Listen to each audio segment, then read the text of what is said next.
Un pouvoir insurrectionnel s'est établi en Algérie par un prononciamento militaire. Les coupables de l'usurpation ont exploité la passion des cadres de certaines unités spéciales, l'adhésion enflammée d'une partie de la population de souche européenne, égarée de craintes et de mythes, l'impuissance des responsables submergés par la conjuration militaire. Ce pouvoir a une apparence, un carteron de généraux en retraite. Il a une réalité, un groupe d'officiers partisans, ambitieux et fanatiques.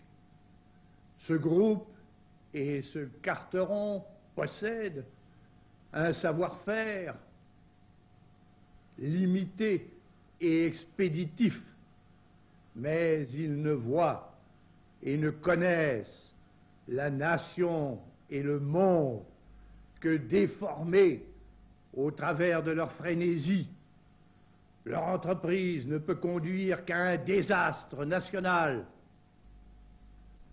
car l'immense effort de redressement de la France, entamé depuis le fond de l'abîme le 18 juin 1940, mené ensuite, en dépit de tout, jusqu'à ce que la victoire fût remportée, l'indépendance assurée, la République restaurée, repris depuis 3 ans, afin de refaire l'État, de maintenir l'unité nationale, de reconstituer notre puissance, de rétablir notre rang au dehors, de poursuivre notre œuvre outre-mer à travers une nécessaire décolonisation.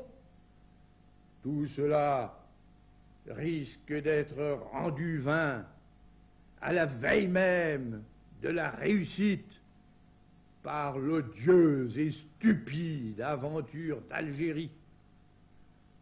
Voici que l'État est bafoué, la nation bravée, notre puissance dégradée, notre prestige international abaissé, notre rôle et notre place en Afrique compromis.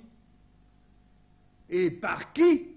Hélas, hélas, hélas, par des hommes dont c'était le devoir, l'honneur, la raison d'être, de servir et d'obéir.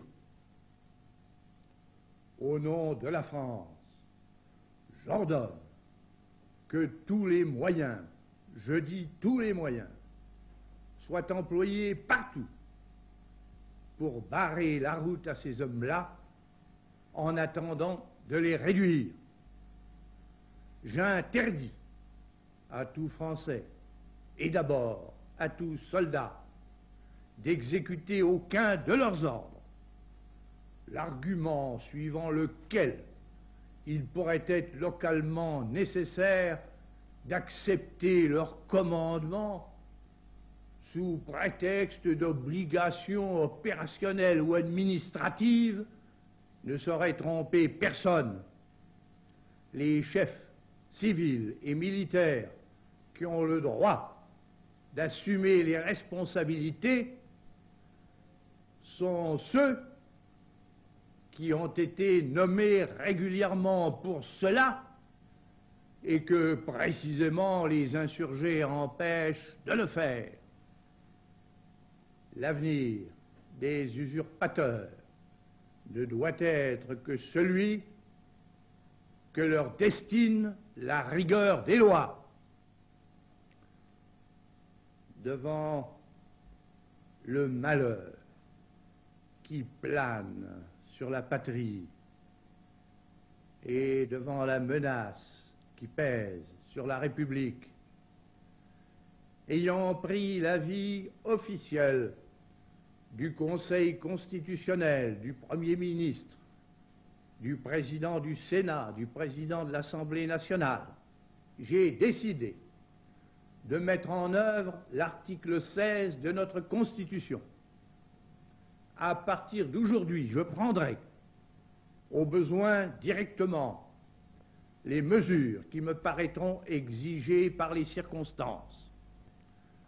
Par là même, je m'affirme en la légitimité française et républicaine qui m'a été conférée par la nation, que je maintiendrai quoi qu'il arrive jusqu'au terme de mon mandat, ou jusqu'à ce que viennent à me manquer soit les forces, soit la vie, et que je prendrai les moyens de faire en sorte qu'elle demeure après moi.